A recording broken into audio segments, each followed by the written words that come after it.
এই মেশিনের ঢাকনাটা খুলে দাও তো। পরে আগে আরে প্রত্যেকটা আমাদেরকে দেখাবেন।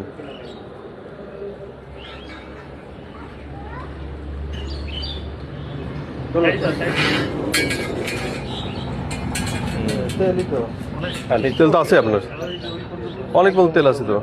আমি বললাম না যে আমার কিছু পেট্রোল আছে, মেশিন নষ্ট। না আপনার তো পেট্রোল আছে, আপনি তো বললেন মেশিন তেল নেই। ও তো বারবার বললো পেট্রোল নেই, আমাদের ভিডিও আছে তো। না, ও তো বললো পেট্রোল নেই। পেট্রোল মেশিন নষ্ট। পেট্রোল তো আছে তো আপনার। আরে মেশিন তো আপনি নষ্ট নিজেও এখন বলতে পারেন সেটা। আচ্ছা পেট্রোল তো আমাদের পেট্রোল নিয়ে অভিযোগ হচ্ছে। স্যার আমি আপনি যা বলবেন না বলতে আমি রাজি। আচ্ছা আপনার পেট্রোল আছে কি নেই? হ্যাঁ পেট্রোল পেলাম না নেই। চলবো কি করে স্যার? আমি আরে ওই তো বললো পেট্রোল নেই কিছুক্ষণ আগে, আমার ভিডিও আছে না এখানে। পেট্রোল নাই আপনি আঙ্কেল খাতা দেখেন না। আপনি একবার প্রথমে মিথ্যে কথা বলছেন, আমাদের জেল আছে কিন্তু এটার জন্য। মিথ্যে কথা বারবার বলবেন না কিন্তু। এইবার ওই মেশিন নষ্ট, পেট্রোল থাকবে না। তা আপনি কি বলছেন যে পেট্রোলই নেই? বারবার বলতেছেন পেট্রোল নেই। মেশিন নষ্ট। আচ্ছা এবার আসেন, এবারে এটা চেক করেন। এটা